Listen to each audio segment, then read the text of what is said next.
Okay, once again, I was watching some videos and I came across this thing that some guy said on a video it was like a podcast. And I was sitting there watching this podcast take place, and the person on there, I try not to mention any names of anything that I'm like watching or watching or viewing, so you know, so I could just keep it generalized. That way, it doesn't like go back to anybody. Also, there's like a lot of lawsuits going on, and I'm not trying to get added to the list of lawsuits. Like, hey, you can't say that about me.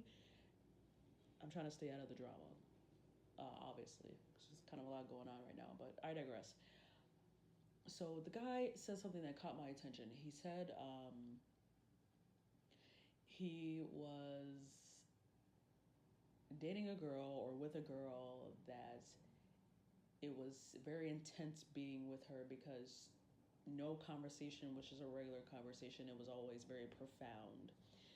And something about emotions this, emotions that, and he didn't want to have to tap into that. And I was like, oh no. So I stopped the video and I started to think to myself, hypothetically speaking, what's not, I suppose it's not really a hypothetical, because realistically, I thought about, if I was put in a scenario like that, how would I feel about being in a commitment with a man that didn't want to tap into his emotional reservoir? And I decided that that's not cool. Like, that's a red flag. Well, one, it's a red flag because I thought about, down the line of me being with this man, how unsafe would it be to be with someone that, there's a possibility that they don't know how to emotionally regulate themselves?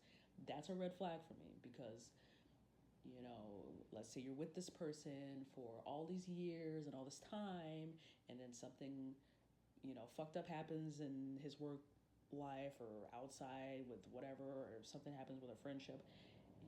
Who does he come back to? He comes back to you. And if he doesn't know how to emotionally regulate himself, what's going to end up happening is, there's going to be a blow up, and you're going to become a punching bag or a doormat, or the emotional sponge.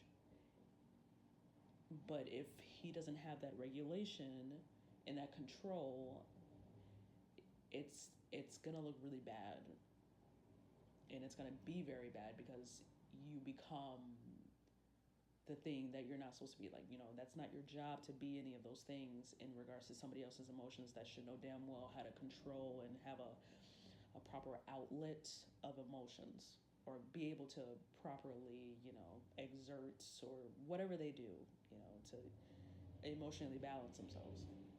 So I was thinking, like, that's a red flag because that puts me as your counterpart, your partner, that puts me in danger because you don't know how to emotionally balance yourself, because everything's pent up and you're not expressing the way you should be expressing. And if something happens to you, you're just turning the other cheek. And then let's say that thing, you get to the boiling point and the last straw of whatever whatever you have going on in your brain, and then I'm there when that happens. It's going to be a nightmare, absolutely fucking nightmare. And nobody wants to be in the path of destruction when that happens. So, as a man, I'm not a man, but but as a man, you should want to find ways to emotionally balance and regulate yourself, because if you're not doing that, you're putting whoever you're with in danger of that possible destruction, or of that outburst. And that goes for everybody, not just men.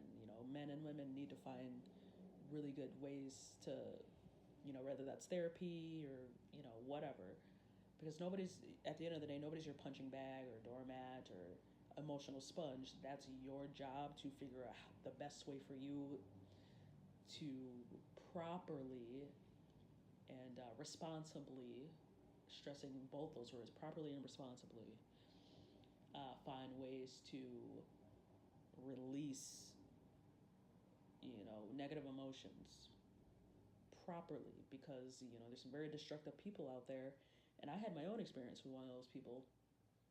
You know, this person, well, I'll say she or this person hadn't had so much pent up anger and emotional distress that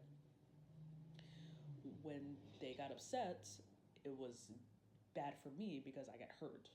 Like physically, I got hurt. So that's what I'm talking about. Like, you never want to get to that point where you've pent up whatever you have going on for so long that when something cracks in your reality, then oh no, all hell breaks loose, literally. So, that's a red flag. And I was like, I literally, I was literally talking to the TV, like proclaiming to the TV, like, no, if any girl gets with this guy, don't. If you think that that guy is desirable, don't. Because this guy, listen, he just told you exactly what you needed to know about where he is. He needs to do some emotional work that he literally just told you in the blink of I don't know, a couple of seconds or something like that. He literally just told you everything you needed to know about him. So, in the real world, hindsight, in the future, like when you are pursuing somebody, listening needs to be your priority when you're just pursuing somebody, because if you're not really listening to what they're saying to you, you're going to miss some important information. So for me, watching that program, hypothetically speaking, if I were to pursue that man, I would say no to him, good day, sir, because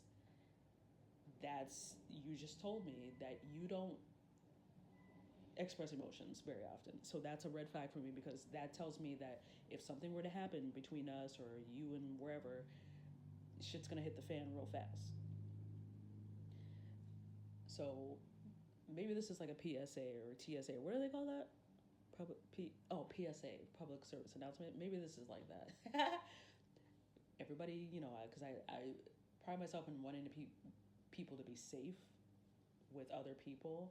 Like, I'm not, out here being like a therapist or mediator or any of that shit. But when I see things like that, I always say, oh shit, like I feel like I should kind of put things into perspective and say, hey, this is, this could be a problem in the future. Hopefully, you know, people are talking about some things like, hey, that's a red flag. Look out for that when you're talking to people, because talking to people in general about anything, like, the thing I learned the most about people is people love to talk about themselves. So if you let them talk long enough, they're going to tell you exactly what you need to hear and know about them. So that's all I had for this. But yeah, just be careful out there, because, shit's wild.